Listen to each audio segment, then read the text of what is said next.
पीछे हम लोग बात किए थे ना मोशन चैप्टर में हम लोग को क्या क्या पढ़ना, कुछ पैरामीटर्स क्या रहे हम बात करेंगे इसमें, जैसे डिस्टेंस है, डिस्प्लेसमेंट है, वेलोसिटी है, एक्सेलरेशन है। और उस चैप्टर का सबसे पहले एक हम ओवरव्यू तैयार कर लिए, इस चैप्टर में क्या क्या पढ़ना।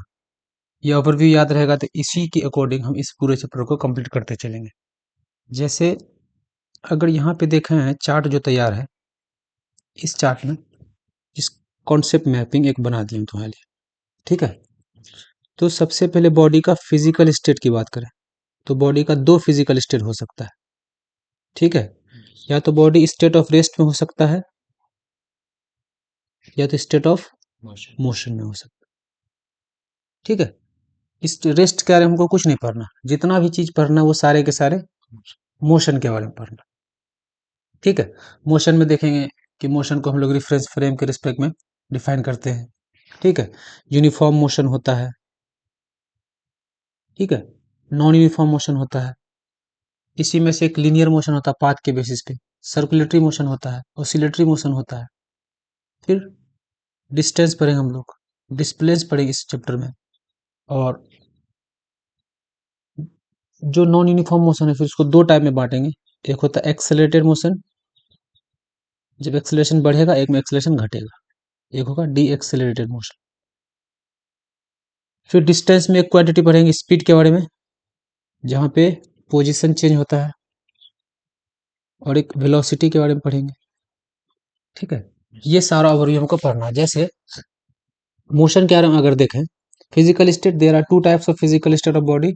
बॉडी एक ही रेस्ट में भी हो सकता है और स्टेट ऑफ यूनिफॉर्म मोशन में हो सकता है। रेस्ट में क्या होगा कि रेफरेंस फ्रेम के अकॉर्डिंग बॉडी अपना पोजीशन को चेंज नहीं कर रहा है। मोशन में होगा बॉडी किसी रेफरेंस फ्रेम के रिस्पेक्ट में पोजीशन को चेंज कर रहा है। यार यूनिफॉर्म मोशन किसको बोलेंगे? यूनिफॉर्म मोशन यहाँ देखो, equal distance travel in equal interval of time.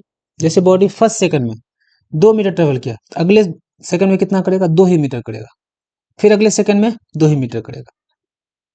तो जब इक्वल इंटरवल में इक्वल डिस्टेंस कवर करता है उस मोशन को यूनिफॉर्म मोशन कहा जाता है। और नॉन यूनिफॉर्म मोशन में क्या होगा कि इक्वल इंटरवल में अनइक्वल डिस्टेंस ट्रेवल करेगा। जैसे अभी तुम 4 की स्पीड चल रहे हो तो 1 घंटे में 4 किलोमीटर चलोगे, लेकिन फिर स्पीड 8 कर दोगे, 8 किलोमीटर पर आवर कर दो, 1 घंटे 8 किलोमीटर ट्रेवल करोगे, तो हर घंटे में अलग अलग कर रहे हो ना। तो ऐसे मोशन को एक्सेलरेटेड मोशन बोलते हैं या नॉन यूनिफॉर्म मोशन बोलते हैं।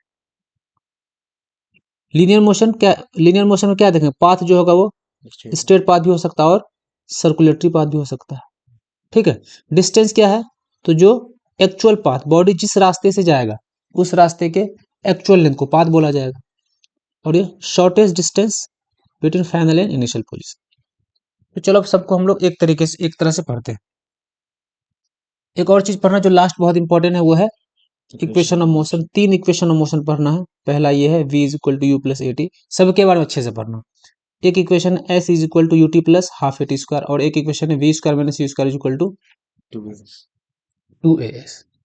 और हर इक्वेशन में देखोगे तुमको एक चीज मिलेगा, सारे के सारे इक्वेशन में a मिलेगा। यहाँ भी a है, इस वाले इक्वेशन में भी a मिलेगा, और इस वाले इक्वेशन में भी a मिलेगा। ऐसा क्यों? क्योंकि ये जो इक्वेशन आया है एक्सेलरेटेड मोशन के लिए, यूनिफॉर्म मोशन के लिए इक्वेशन नहीं है, एक्सेलरेटेड मोशन के लिए। यूनिफॉर्म मोशन होगा तो एक्सेलरेशन 0 होता है। यहाँ पे उस सारे टर्म्स को बता दिया कौन क्या है, जैसे v है, u है, a है, क्या है। अब आ जाते हैं बुक पे हम लोग। रेस्ट, रेस्ट किसको बोलेंगे? No change in position according कोई बॉडी अगर किसी रेफरेंस फ्रेम के रिस्पेक्ट में, किसी रेफरेंस फ्रेम के रिस्पेक्ट में अपने पोजीशन को चेंज नहीं कर रहा है, उस बॉडी को क्या बोलेंगे? रेस्ट पे बोलेंगे। जैसे मान लो यहाँ पे हम एक कोऑर्डिनेट बना दिए, एक्स वाई एक्सिस बना दिए, इसका ओरिजिन होता है। अब सब कुछ मेजर जो करें हम लोग इसी ओरिजिन के रिस्पेक्ट में करेंगे। ओरिजिन से कहाँ जा रहा है ये, तो ये जो एक्स वाई कोऑर्डिनेट हम लोग खींचे इसी को बोलेंगे रेफरेंस फ्रेम। क्या बोलेंगे? अब मान लेते हैं कोई हम यहाँ खड़ा है, या एक आदमी यहाँ पे खड़ा है, ठीक है। एक आदमी अपने आप को क्या मान लेगा? ओरिजिन मान लेगा। क्या आदमी कहाँ पे है? ओरिजिन पे। और आदमी यहाँ पे खड़ा है, और यहाँ पर मेरे पास एक ट्री है बहुत साल से ऐसे। आदमी मान लो यहाँ पे फिक्स है, ओरिजिन पे फिक्स है ये man, man is fix at the origin. ये पेड़ अपना पोजीशन चेंज कर रहा है क्या? इस ओरिजिन से देखे तो ये इसका पोजीशन है पेड़ का, Yes. पोजीशन है कि नहीं है? मान लो ये 100 मीटर है, इस ओरिजिन से कितना मीटर है? 100 मीटर है। तो इस ओरिजिन के रिस्पेक्ट में पेड़ अपना पोजीशन चेंज कर रहा है क्या? Yes. नहीं कर रहा है। तो ओरिजिन के रिस्पेक्ट में ये पेड़, ये जो ट्री है, रेस्ट में कहलाएगा। तो रेस्ट का क्या डेफिनेशन बना? रेस्ट का डेफिनेशन बना, अगर कोई ऑब्जेक्ट किसी रेफरेंस फ्रेम के रिस्पेक्ट में अपने पोजीशन को चेंज नहीं करे, ऐसे बॉडी को हम लोग बोलते हैं rest. A body is said to be in rest when its position does not changes with respect to a reference point. यहाँ पे रेफरेंस पॉइंट क्या लिए हैं? ये हम लोग एक्स वाई कोऑर्डिनेट लिए हैं, ये ओरिजिन लिए हैं। समझ गया बात? अगला आ जाओ, मोशन। फिर वही कहानी, ये मान लो हम एक रेफरेंस फ्रेम बना दिए। ये घर, मान लो कोई घर है, यहाँ पे क्या है? यहाँ पे कोई घर है या कुछ भी है, इस रेफरेंस ओरिजिन में उसको सेट कर दिया हाउस है। अब एक कार यहाँ पे है, कार पहले ए पोजीशन पे, कहाँ पे है? ए पोजीशन पे, ठीक है। तो ये कार का पोजीशन हो जाएगा यहाँ से ओरिजिन से, होगी नहीं होगा? ये कार कुछ देर बाद आगे चलते चलते चलते चलते अपना पोजीशन ये यहाँ कर लिया, तो कार का पोजीशन देखो चेंज हुआ। Yes. कार का पोजीशन Change. चेंज हो रहा है, किसके रिस्पेक्ट में? हाउस के रेफरेंस, इस हाउस के अपोजिशन ये हो गया। तो जब भी कोई बॉडी अपना पोजीशन को क्या करे? चेंज करे, किसके रिस्पेक्ट में? किसी रेफरेंस फ्रेम के रिस्पेक्ट, मतलब किसी फिक्स्ड पॉइंट के रिस्पेक्ट में, किसी फिक्स्ड ऑब्जेक्ट के रिस्पेक्ट में अगर कोई बॉडी अपना पोजीशन को चेंज कर रहा है तो बोले बॉडी मोशन में है। A body is said to be in state of motion when its position changes continuously with reference to a point। Origin के रिस्पेक्ट में, ये ओरिजिन है, ओरिजिन के रिस्पेक्ट कार धीरे धीरे आगे बढ़ता चला जा रहा है, इसका मतलब कार किसमें है? मोशन में। समझ गए बात? अब देखो, किसी बॉडी का अगर हमको मोशन आइडेंटिफाई करना है, कोई मोशन में है या रेस्ट में है, तो उन सब के लिए हमको चाहिए होता है एक रेफरेंस फ्रेम, क्योंकि इस दुनिया में कोई भी चीज एब्सोल्यूट मोशन या एब्सोल्यूट रेस्ट में नहीं है। जब भी किसी चीज का मोशन या रेस्ट को हम लोग डिफाइन करेंगे तो किसी रेफरेंस फ्रेम के रिस्पेक्ट में करते हैं। To identify whether a body is at rest और in motion we must first define a frame of reference और रेफरेंस पॉइंट। जैसे जैसे मान लेते हैं, एक फिर से हम क्या बना लेते हैं? ट्री बना लेते हैं।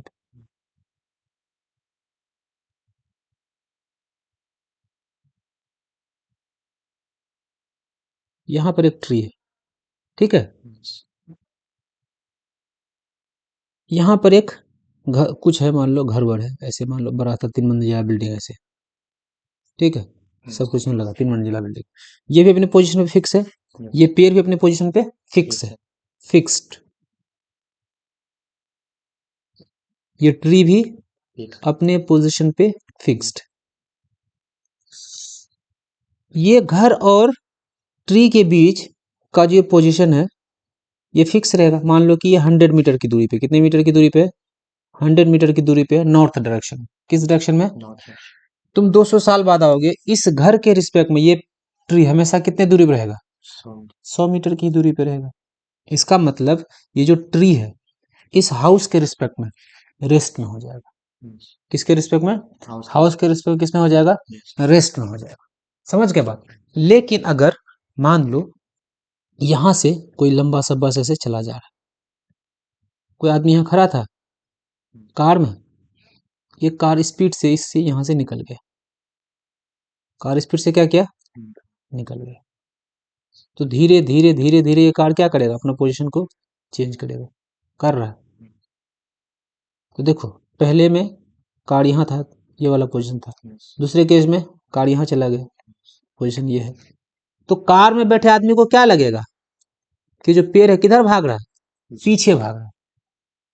अगर इस कार के रिस्पेक्ट में इस ट्री को डिफाइन करेंगे, ट्री के स्टेट को डिफाइन करेंगे, तो ट्री मोशन में आ जाएगा, क्योंकि ट्री का पोजीशन पहले ए पे था, पोजीशन कहाँ चला गया?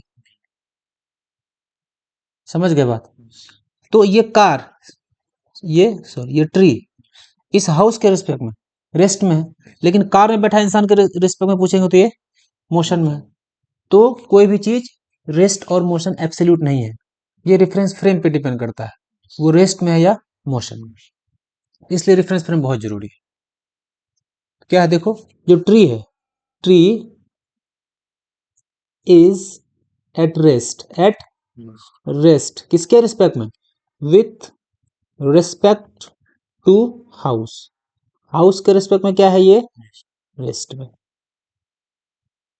लेकिन यही tree same tree is in motion किसके रिस्पेक्ट में? person in the car. With respect to car. समझ गए बात? Yes. जैसे हम लोग ट्रेन में बैठते हैं या बड़े बड़े बस में बैठते हैं, जब स्पीड से रोड के किनारे चलते हैं, क्या लगता है कि पैर सब मेरे पीछे स्पीड से भाग रहा है, जबकि हम आगे जाते होते होते। तो रेफरेंस फ्रेम मूव करे या ऑब्जेक्ट मूव करे, दोनों एक साथ क्या होता है? मोशन में होता है। फ्रेम ऑफ रेफरेंस क्या है? तो अ frame of reference is a set of geometrical axis in a space with respect to which the position, velocity, acceleration etc of a body is determined। क्या है ये? Fixed. फिक्स्ड एक्सिस है। Space पे कहीं पे क्या किया, एक फिक्स्ड एक्सिस फिक्स कर दिया, एक्स वाई एक्सिस लेके, ठीक है। और reference frame is a fixed point in a space, कोई पॉइंट भी हो सकता है, with respect to which the relative position Or distance. और distance of an object is Ascertain. Ascertain. जैसे मान लो कोई स्पेस में यहाँ पे क्या किया, एक्स और मान लो एक्स और वाई एक्सिस ले लिया, जेड एक्सिस नहीं लिया, दो प्लेन, ठीक है, ले लिए। मान लो यहाँ पे एक बॉल रखा हुआ, बॉल है पोजीशन Yes. ए पे है, किसके रिस्पेक्ट में? ए मतलब कितने मीटर की दूरी पे ये बॉल, मान लो यहाँ से ओरिजिन, इस ओरिजिन को हम रेफरेंस फ्रेम मान लिए। ओरिजिन क्या है मेरा? Reference. रेफरेंस फ्रेम है। तो ओरिजिन से भी ये 5 मीटर की दूरी पे बॉल है। अब ये बॉल धीरे धीरे कहाँ चला गया? ये बॉल धीरे धीरे यहाँ आ गया, ठीक है। अब ये बॉल का पोजीशन ये हो गया। तो देखो बॉल अपना पोजीशन चेंज कर रहा है, पोजीशन क्या कर रहा है? Change. किसके रिस्पेक्ट में? Origin. इस ओरिजिन के। तो ये मेरा जो है यही रेफरेंस फ्रेम कहलाएगा, ठीक है।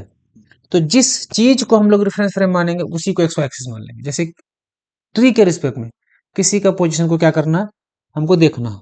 ये मान लो कोई ट्री है, यहाँ पे रोड के किनारे कोई पेड़ रखा हुआ, अब एक आदमी यहाँ पे, अभी यहाँ आदमी, फिर आदमी कहाँ चला जाए, आगे चला जाएगा। तो यही ट्री मेरा एक्स वाई कोऑर्डिनेट का काम करेगा, यही ट्री मेरा ओरिजिन हो जाएगा। अब ये आदमी यहाँ है, फिर यही आदमी यहाँ चला गया, Yes. इसी को बोला जाता है रेफरेंस फ्रेम। क्या है? रेफरेंस फ्रेम एक फिक्स्ड पॉइंट है। ये ट्री को हम लोग क्या मान लिए? Fixed point. फिक्स्ड पॉइंट मान लिए। अब इस ट्री के रिस्पेक्ट में क्या कर रहा है, कोई दाएं जा रहा है, कोई बाएं जा रहा है, कोई ऊपर जा रहा है, कोई नीचे जा रहा है। समझ गए बात? एक चिड़िया है, चिड़िया अभी यहाँ था, ऐसे उड़ रहा था, ठीक है। ये चिड़िया उड़ते उड़ते क्या हुआ, यहाँ आ गया, ऊपर जा रहा है, अपने पोजिशन को चेंज कर रहा है, किसके रिस्पेक्ट में? इस ट्री के रिस्पेक्ट में। तो यही ट्री मेरा ओरिजिन है। तो रेफरेंस फ्रेम कोई फिक्स पॉइंट है, इसी के रिस्पेक्ट में हम लोग क्या करते हैं, किसी चीज के मोशन को डिफाइन करते हैं। तो इसलिए मोशन एक रिलेटिव क्वांटिटी है। क्यों? क्योंकि मोशन एब्सोल्यूट नहीं होता, मोशन डिपेंड करता है किसी रेफरेंस फ्रेम में। रेफरेंस फ्रेम ही बताएगा ऑब्जेक्ट मोशन में है या नहीं। क्या लिखा? Relative position. पहले पोजीशन था 5, हम बोले कि ये आदमी जो है 5 मीटर की दूरी पे, तो बताना पड़ेगा किससे 5 मीटर की दूरी पे, तो इस ट्री के रिस्पेक्ट में 5 मीटर की दूरी पे, ठीक है। ये जो बॉल है 5 मीटर की दूरी पे, किसके रिस्पेक्ट में? इस ओरिजिन के रिस्पेक्ट में 5 मीटर की दूरी पे। अब इस बॉल का पोजीशन 10 मीटर हो गया है। कितना हो गया है? 10 मीटर हो गया। किसके रिस्पेक्ट में? इस एक्स वाई एक्सिस के रिस्पेक्ट। तो इसलिए पोजीशन क्या है? रिलेटिव है, किसी ओरिजिन के रिस्पेक्ट बताना पड़ रहा है। लिखा है रिलेटिव पोजीशन और relative distance of an object, ठीक है। जैसे मान लो यहाँ पे एक कार चल रहा है, ये कार आगे भाग रहा है, कार क्या कर रहा है? आगे भाग रहा है, ठीक है। Yes. यहाँ पे खड़ा सा पोल है, यहाँ पे क्या है, पोल खड़ा है रोड पे, पोल क्या है, खड़ा है। ये कार क्या कर रहा है, आगे भाग रहा है इधर, कितने की स्पीड से, मान लो 5 मीटर पर सेकंड की स्पीड से। इस पोल के रिस्पेक्ट में ये कार 5 मीटर पर सेकंड की स्पीड चल रहा है, मतलब 1 सेकंड में इसका डिस्टेंस कितना हो जाएगा, 5 मीटर का हो जाएगा, फिर कार यहाँ आ जाएगा, समझ गए। लेकिन ये कार इधर जा रहा है, पोल के रिस्पेक्ट, किसके रिस्पेक्ट में, पोल के रिस्पेक्ट में ये 5 मीटर पर सेकंड की स्पीड इधर भाग रहा था। एक और कार है जो इसी डायरेक्शन में चल रहा है 2 मीटर की स्पीड, कितने की स्पीड से, हमको बोलेगा कार ए का स्पीड बताइए, कार ए का स्पीड बताइए। अगर पोल के रिस्पेक्ट में बताएंगे तो पोल तो रेस्ट में है, पोल किस में है, रेस्ट में भी। पोल को रेफरेंस, अगर पोल को रेफरेंस फ्रेम मान लिए, पोल के रिस्पेक्ट में कार हर सेकंड कितने मीटर की दूरी तय कर रहा है, 5 मीटर भाग रहा है ना। कार ए हर सेकंड में क्या कर रहा है, 5 मीटर कवर कर रहा है, मतलब कार का स्पीड 5 मीटर पर सेकंड होगा। लेकिन कार बी के रिस्पेक्ट में, कार बी के रिस्पेक्ट में कितने मीटर की स्पीड से जा रहा है।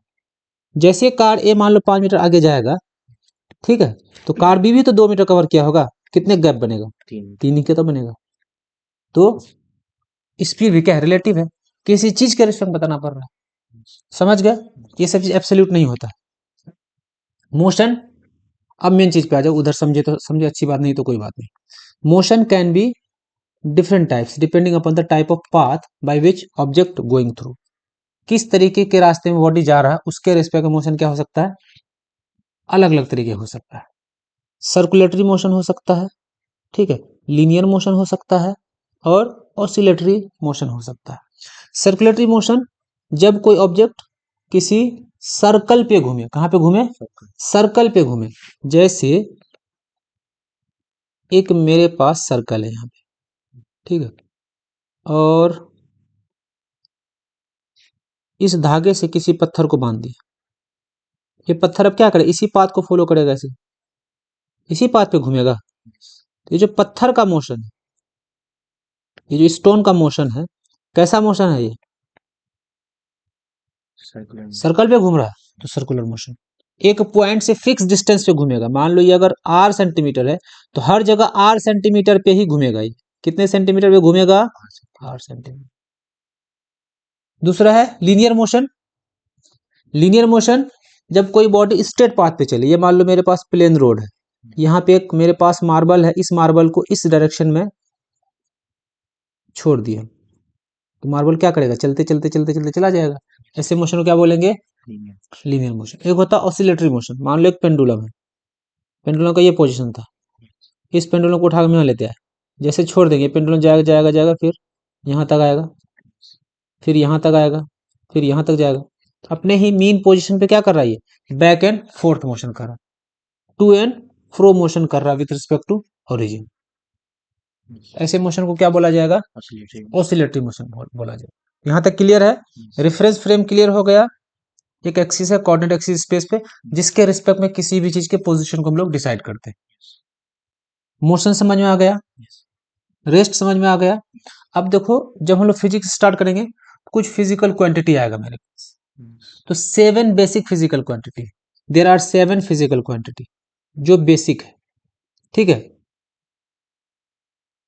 लेंथ है, टाइम है, मास है, टेम्परेचर है, अमाउंट ऑफ सब्सटेंसेस है, इलेक्ट्रिक करंट और ल्यूमिनस इंटेंसिटी, एक और होता है अमाउंट, और ठीक ठीक 7 हो गया। देखो ध्यान से, जब भी कोई फिजिकल क्वांटिटी लिखेंगे तो उसके साथ 2 चीज रहेगा, एक मैग्नीट्यूड और एक उसका यूनिट। जैसे हम लिखते हैं 10 kg, क्या लिखे, 10 kg शुगर। देखो ये वाला पार्ट जो ये मैग्नीट्यूड कहलाता है, क्या कहलाता है, मैग्नीट्यूड। और जो केजी ये मास का यूनिट हो जाएगा। तो जो भी फिजिकल क्वांटिटी लिखेंगे हमको 2 चीज लिखना पड़ेगा,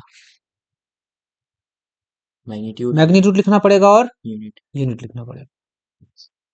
every physical quantity is written 2 parts, first write the magnitude of the physical quantity and then write unit of the physical quantity. तो 7 हमारे पास फंडामेंटल फिजिकल क्वांटिटी है। इसी फंडामेंटल फिजिकल क्वांटिटी से और भी अलग अलग फिजिकल क्वांटिटी हम लोग बनाते हैं। जैसे हम अगर स्पीड बनाना है, क्या बनाना है, स्पीड बनाना है, तो speed is equal to distance by time. ये भी एक फिजिकल क्वांटिटी है, डिस्टेंस भी क्या है, एक फिजिकल क्वांटिटी, लेकिन दो फंडामेंटल को जोड़ के बना है। ऐसे क्वांटिटी को बोलेंगे डेराइव्ड फिजिकल क्वांटिटी। चलो, फिजिकल क्वांटिटी को हम लोग दो पार्ट्स में ग्रुप कर सकते हैं, एक को बोलते हैं स्केलर और एक को बोलते हैं वेक्टर। स्केलर क्वांटिटी और वेक्टर क्वांटिटी। स्केलर ऐसे क्वांटिटी होता है जिसके पास सिर्फ मैग्नीट्यूड होता है। Those physical quantities that has only magnitude but no direction। जैसे स्पीड के पास कोई डायरेक्शन नहीं होता, डिस्टेंस के पास कोई डायरेक्शन नहीं होता, मास के पास कोई डायरेक्शन नहीं होता, टेम्परेचर के पास कोई डायरेक्शन नहीं होता। इसका खास बात यह है कि हम लोग उसको सिंपली जोड़ सकते हैं, 5 kg और 6 kg जोड़ देंगे 11 kg हो जाएगा। लेकिन वेक्टर के साथ ऐसा नहीं होता, 5 + 6 मैक्सिमम 11 देगा, 5 + 6 कितना देगा, मैक्सिमम 11 देगा। और 11 से कम वैल्यू भी दे सकता है, 0 भी दे सकता है, 6 भी दे सकता है, 7 भी दे सकता है, डिपेंड करता है कि दोनों वेक्टर किस एंगल पे है।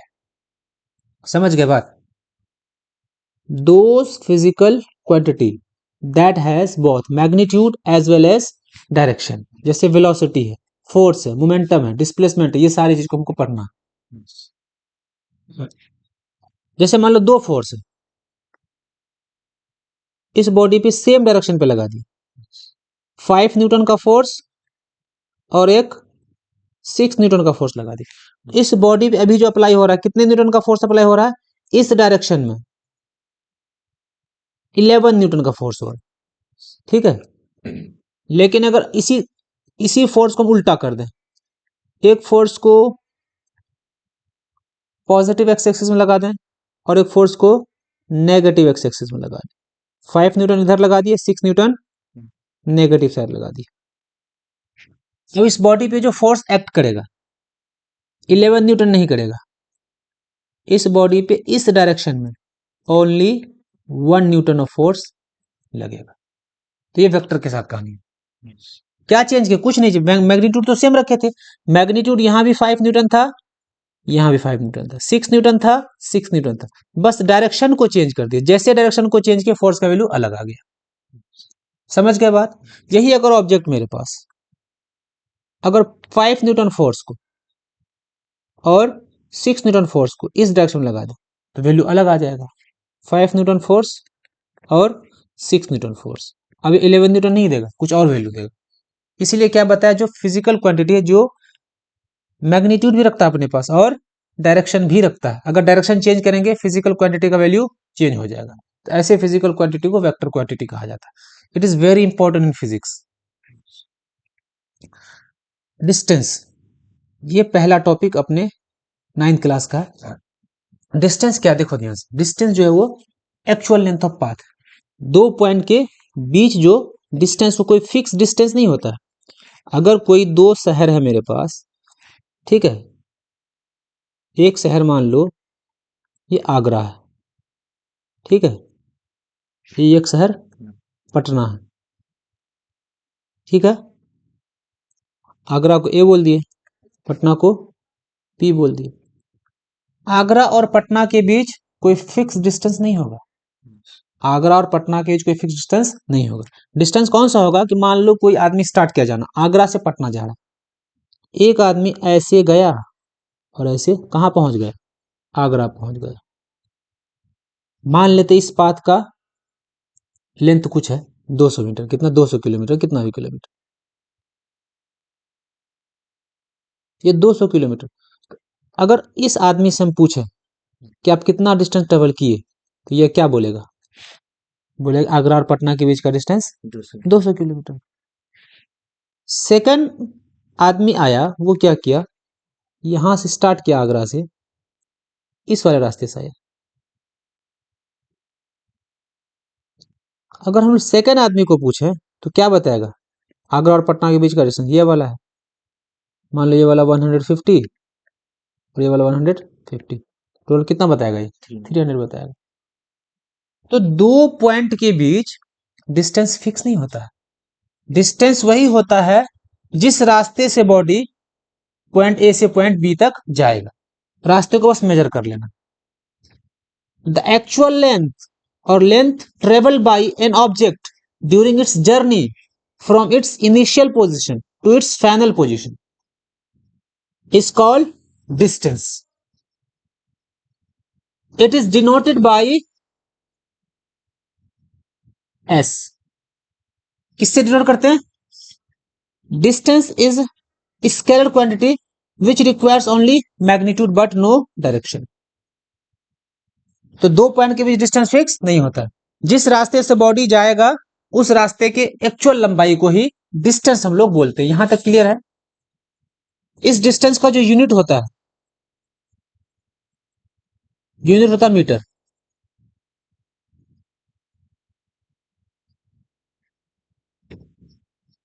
यहीं पे अगर आ जाए डिस्प्लेसमेंट, कहां पे आ जाए डिस्प्लेसमेंट? तो डिस्टेंस स्केलर क्वांटिटी। हाँ, distance is a scalar quantity, क्योंकि डिस्टेंस का कोई डायरेक्शन नहीं, बस रास्ते को हर तरीके से मेजर कर लेना। डिस्प्लेसमेंट अगर हम यहां से समझें, फिर से देखो, ये पॉइंट मेरे पास ए था, ये पॉइंट बी था। कोई आदमी, बहुत सारा पॉसिबिलिटी हो सकता है जाने, ऐसे जा सकता है कोई आदमी, ऐसे जा सकता है, जा सकता है ना अलग अलग तरीके से, क्योंकि उस इंसान का बहुत सारा रास्ता। ये सारे सारा डिस्टेंस है। डिस्प्लेसमेंट क्या होगा? ए को बी से डायरेक्ट मिला दो, ए को बी से डायरेक्ट मिला दो, यही वाला कहलाएगा डिस्प्लेसमेंट।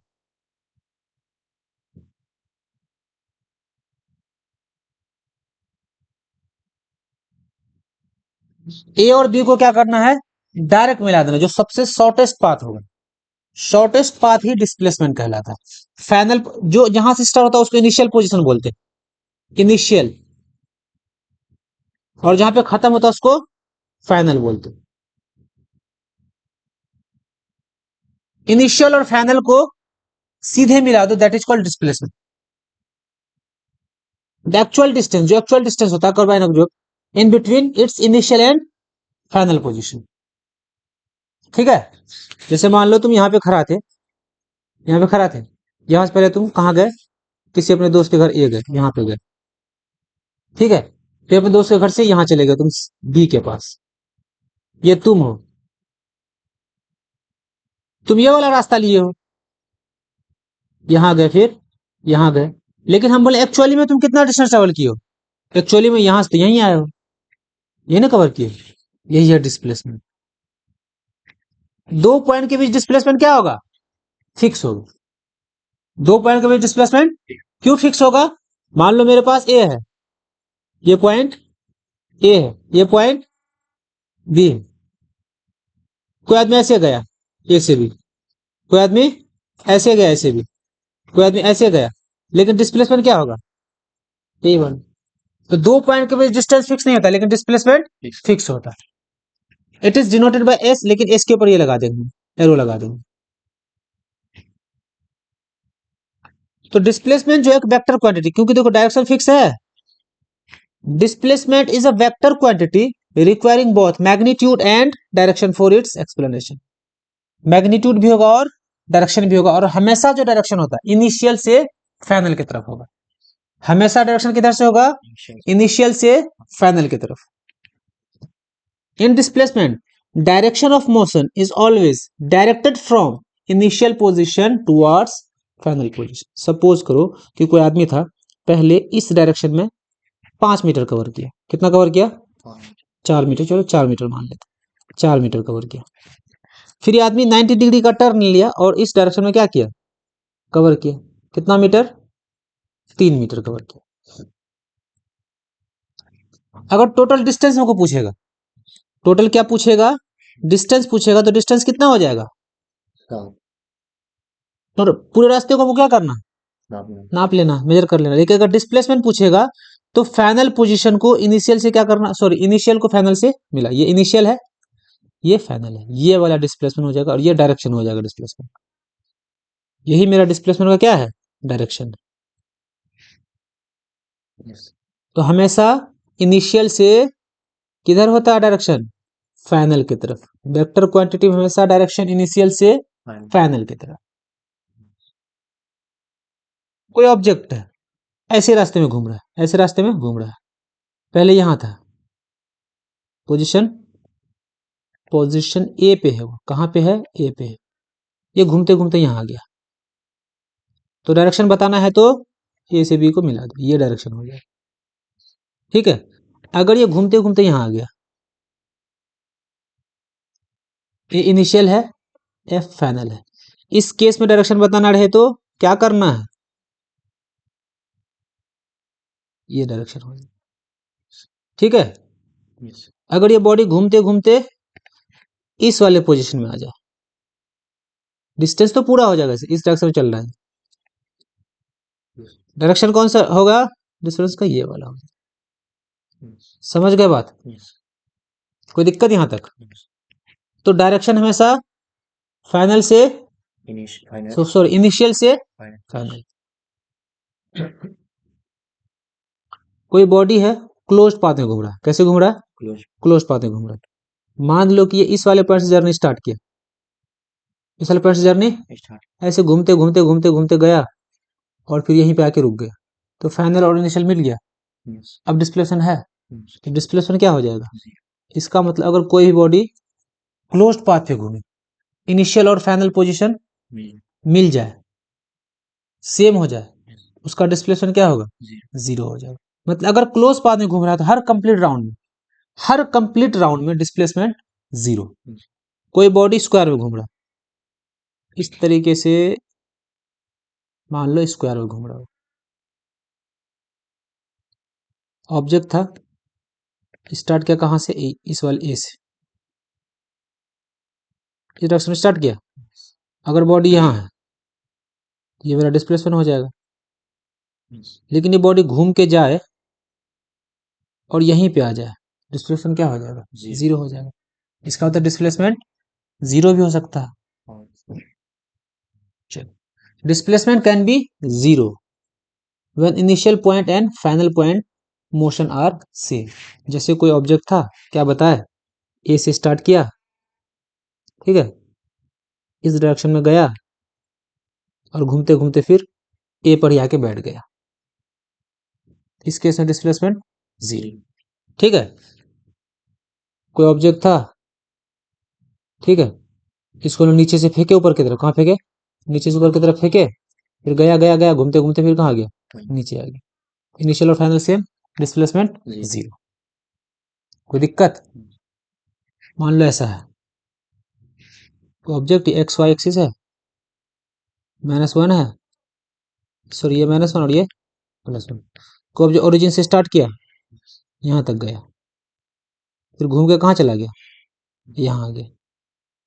ठीक है, तो डिस्प्लेसमेंट अगर पूछेगा तो क्या करना, फाइनल से इनिशियल और फाइनल को मिला दो, इनिशियल ये वाला, फाइनल ये वाला है, कितना डिस्प्लेसमेंट देखो तो, नेगेटिव एक्स एक्सिस पे है, तो डिस्प्लेसमेंट यहाँ पे नेगेटिव हुआ, इसका मतलब डिस्प्लेसमेंट नेगेटिव भी हो सकता है, डिस्प्लेसमेंट पॉजिटिव भी हो सकता है, नेगेटिव भी हो सकता है और जीरो भी हो सकता है।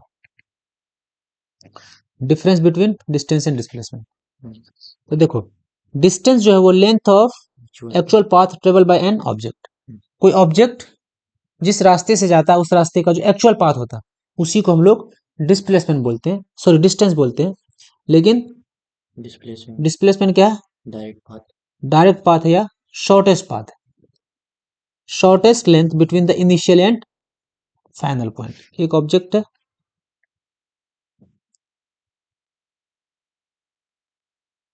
ये एक स्क्वायर है मेरे पास, ये ऑब्जेक्ट यहां से स्टार्ट किया, ठीक है, और ऐसे चलते चलते गया, यहां आके ऑब्जेक्ट रुक गया, ये ए है, ये पॉइंट बी है, ए इनिशियल पोजीशन है और बी फाइनल पोजीशन है। डिस्टेंस पूछेगा तो इस वाली लाइन का लंबाई जोड़ देंगे और इस वाली लाइन का लंबाई जोड़ देंगे, एक्चुअल लेंथ हुआ। लेकिन जैसे डिस्प्लेसमेंट पूछेगा इनिशियल और फाइनल को मिला देना, इनिशियल और फाइनल, ये मेरा इनिशियल ये मेरा फाइनल, ये हो जाएगा डिस्प्लेसमेंट। सबसे शॉर्टेस्ट पाथ है डिस्प्लेसमेंट। पहला point clear. It is a scalar quantity, it includes only magnitude, इसके पास सिर्फ मैग्नीट्यूड होता है, ठीक है। It remains positive, can't be zero और नेगेटिव, ये हमेशा क्या रहता है, पॉजिटिव रहता है। जीरो हो सकता है लेकिन नेगेटिव कभी नहीं होगा। अगर दो पॉइंट को अनसाइड कर जाए तो दोनों के बीच का डिस्टेंस जीरो, लेकिन डिस्टेंस कभी नेगेटिव होगा नहीं। It is a vector quantity, it includes both magnitude as well as direction. It can be positive, positive भी हो सकता है नेगेटिव भी हो सकता है और जीरो भी हो सकता है, क्योंकि इसके पास डायरेक्शन है। Displacement can be equal to distance, कब? जब वो जब दोनों का रास्ता सीधा, जब दोनों सीधे रास्ते मूव करें, ठीक है। Distance can be equal to displacement in linear path, अगर दोनों सीधे रास्ते पे मूव कर रहा है तो एक ही एक कंडीशन है जहां पे डिस्टेंस और डिस्प्लेसमेंट बराबर होता है। वो कंडीशन ये है कि अगर कोई बॉडी स्ट्रेट पाथ पे क्या कर रहा है, मूव कर रहा है विदाउट चेंजिंग डायरेक्शन। एक बार बॉडी ए से स्टार्ट किया और सीधे रास्ते पे जहां तक जाएगा, सीधे रास्ते पे जहां तक, मान लो बी तक आ गया, 100 मीटर कवर किया, सपोज कि 100 मीटर कवर किया, तो डिस्टेंस क्या हो जाएगा, इस रास्ते की लंबाई, और डिस्प्लेसमेंट पूछेगा तो दोनों को मिला दो, तो जितना डिस्टेंस उतना ही डिस्प्लेसमेंट। बॉडी जब स्ट्रेट पाथ में मूव करे, डिस्टेंस और डिस्प्लेसमेंट दोनों बराबर ही होता है। तो डिस्टेंस और डिस्प्लेसमेंट में कोई दिक्कत है? तो पूरा समरी समझ गए। डिस्टेंस जो एक्चुअल लेंथ ऑफ पाथ है, डिस्प्लेसमेंट शॉर्टेस्ट डिस्टेंस है फाइनल और इनिशियल पोजीशन के बीच। डिस्प्लेसमेंट के पास डायरेक्शन होता है, डिस्टेंस के पास कोई फिक्स डायरेक्शन नहीं होता है। For a straight line motion the distance table and the displacement are equal in magnitude. अगर स्ट्रेट पाथ पे कोई मोशन कर रहा है तो डिस्टेंस और डिस्प्लेसमेंट दोनों क्या होगा, इक्वल होगा। यहाँ पे कोई आदमी दौड़ रहा है सीधे रास्ते पे, कोई आदमी दौड़ रहा है यहाँ पे सीधे रास्ते, चलते चलते ये आदमी यहाँ आ गया, पोजीशन ए से पोजीशन बी। ए पे खड़ा था, दौड़ते दौड़ते बी पे पहुंचा, लेकिन स्ट्रेट पाथ पे पहुंचा है ना, तो जो डिस्टेंस होगा वही डिस्प्लेसमेंट। फाइनल और इनिशियल को मिला दो, फाइनल और इनिशियल को मिलाओगे, ये हो जाएगा डिस्प्लेसमेंट और यही हो जाएगा डिस्टेंस। तो जब स्ट्रेट पाथ पे चले, बॉडी का डिस्टेंस और डिस्प्लेसमेंट बराबर होगा, बाकी हर कंडीशन में डिस्प्लेसमेंट का मैग्नीट्यूड डिस्टेंस से छोटा होगा। मैग्नीट्यूड और displacement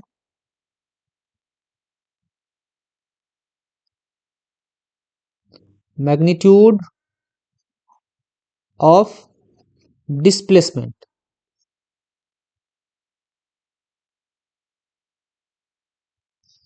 is always less than distance, magnitude of distance, the magnitude of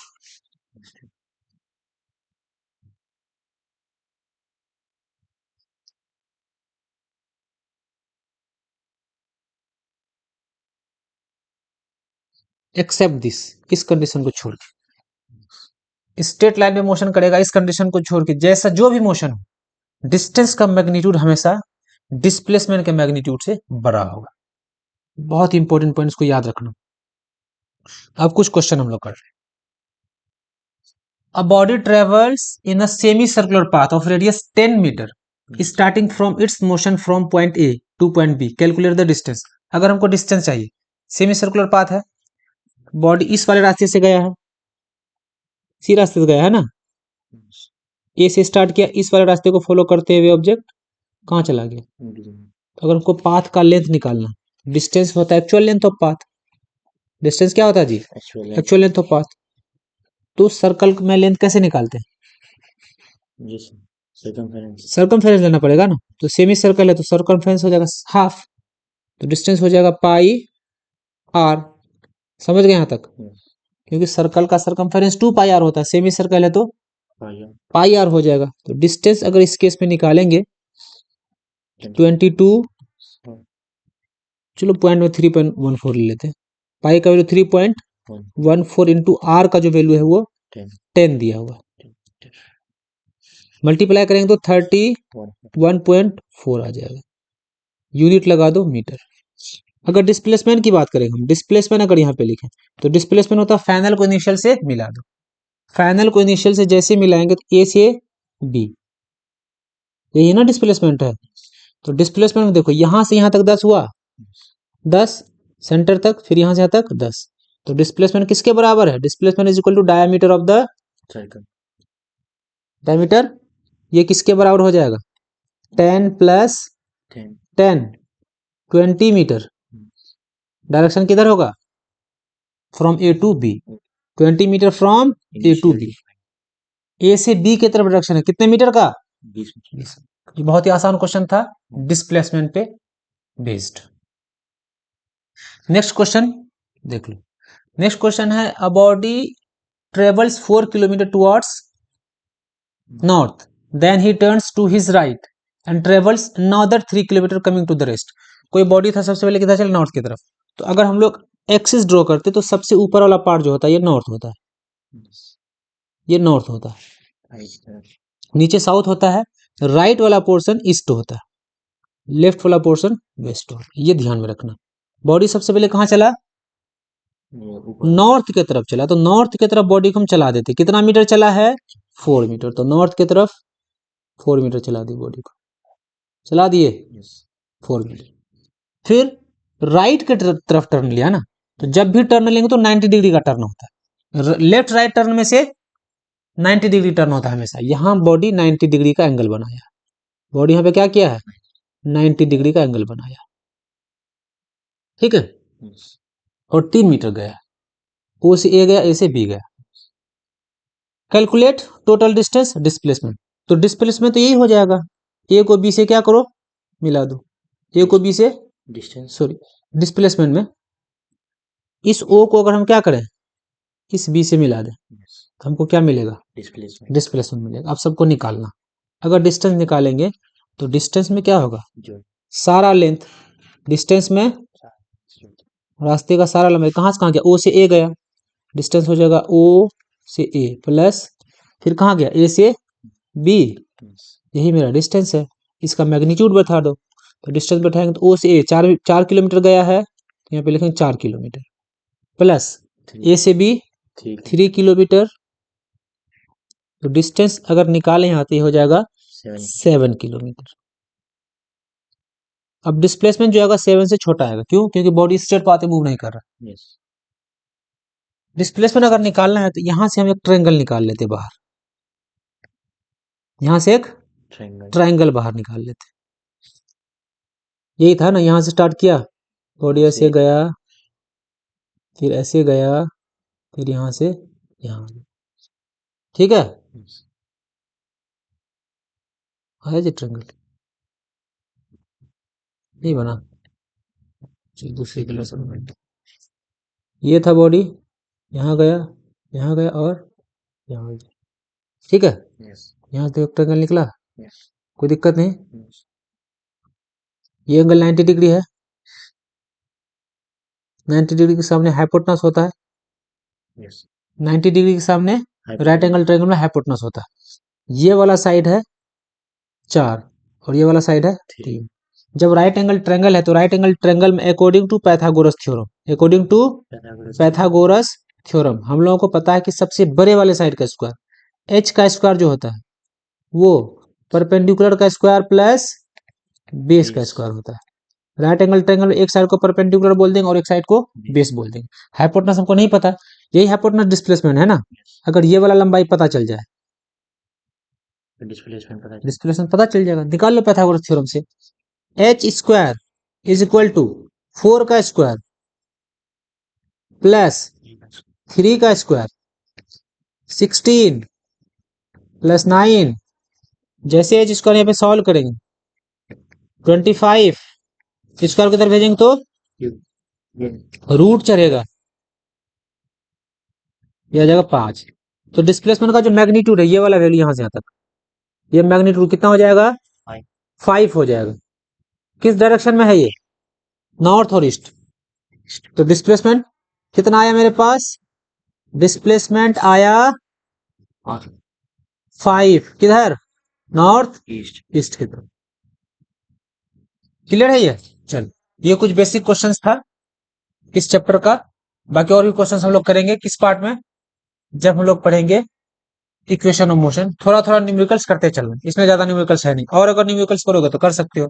body circular path पे घूम रहा है ना। जैसे मान लो एक बॉडी सर्कुलर पाथ पे घूम रहा है या स्क्वायर पे घूम रहा है, कहाँ घूम रहा है? चलिए क्वेश्चन कर लेते हैं। कोई ऑब्जेक्ट है, वो स्क्वायर पे घूम रहा है, कहाँ पे घूम रहा है? ऐसे स्क्वायर पे घूम रहा है, और स्क्वायर का साइड है 10, 10 मीटर।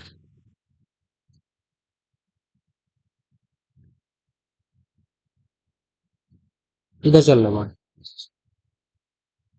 ठीक है। अब body is moving on a sides of square side 10 centimetre. हमको निकालना distance and displace. Find distance and displacement.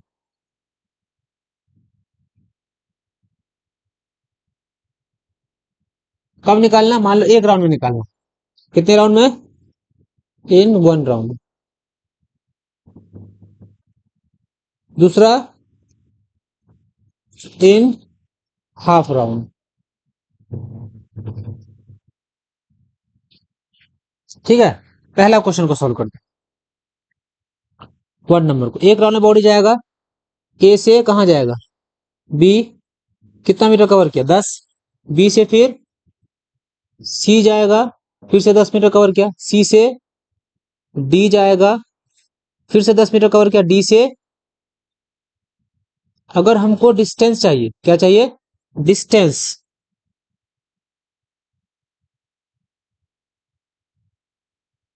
ये डिस्टेंस हो जाएगा ए से बी, रास्ते को जोड़ रहा है ना, प्लस बी से सी, प्लस सी से डी, प्लस डी से ए। तो सबको जोड़ेंगे तो 10 प्लस 10 प्लस 10 कितना मीटर? 40 मीटर आया डिस्टेंस। अगर डिस्प्लेसमेंट की बात करें, किसकी बात करेंगे? तो देखो बॉडी ए से स्टार्ट किया था और ए पे आके खत्म हो गया। फाइनल और इनिशियल पोजीशन सेम है, तो जब फाइनल और इनिशियल सेम हो जाए तो डिस्प्लेसमेंट फर्स्ट केस में हो जाएगा 0। ठीक है। अगर सेकंड केस में देखें, सेकंड पार्ट बनाते हैं इसका। डिस्टेंस अगर निकालेंगे तो 10 मीटर और 10 मीटर, तो डिस्टेंस कितना हो जाएगा? 20 मीटर, क्योंकि हाफ राउंड लिया है। लेकिन जैसे डिस्प्लेसमेंट निकालेंगे, बॉडी ए से स्टार्ट किया, कहां से स्टार्ट किया है? इस ए से स्टार्ट किया है, गया ऐसे सेकंड केस में, और कहां रुक गया जाके? सी पे जाके रुक गया। डिस्प्लेसमेंट क्या हो जाएगा? Final initial to final position. Initial से फाइनल को ऐसे मिला दो, ये डिस्प्लेसमेंट हो जाएगा। तो राइट एंगल ट्रायंगल बन रहा क्या? एक राइट एंगल ट्रायंगल यहां पे हमको दिख रहा है।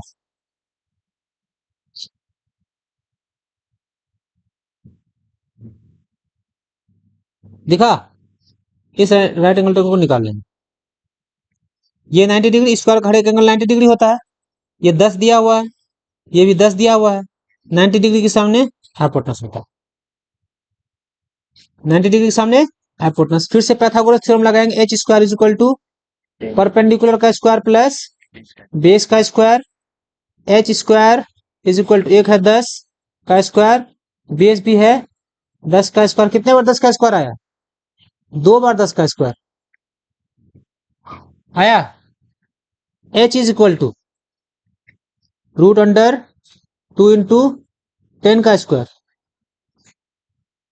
10 स्क्वायर में है, स्क्वायर को एक नंबर बाहर आएगा, तो हाइपोटेनस यहाँ पे जो हो जाएगा 10, अंदर क्या बच जाएगा? ये मेरा क्या हो जाएगा? डिस्प्लेसमेंट। 10 अंडर रूट 2 किस डायरेक्शन में है? तो एक्स एक्सिस से कितने डिग्री एंगल पे होगा? 45। डिस्प्लेसमेंट किधर है? 45 degree from x axis. 45 degree from horizontal बोल देंगे। 45 डिग्री फ्रॉम हॉरिजॉन्टल, हॉरिजॉन्टल से 45 डिग्री। तो इस तरह से कुछ बेसिक क्वेश्चन है जो हम लोग इस चैप्टर में करते रहेंगे। ठीक है।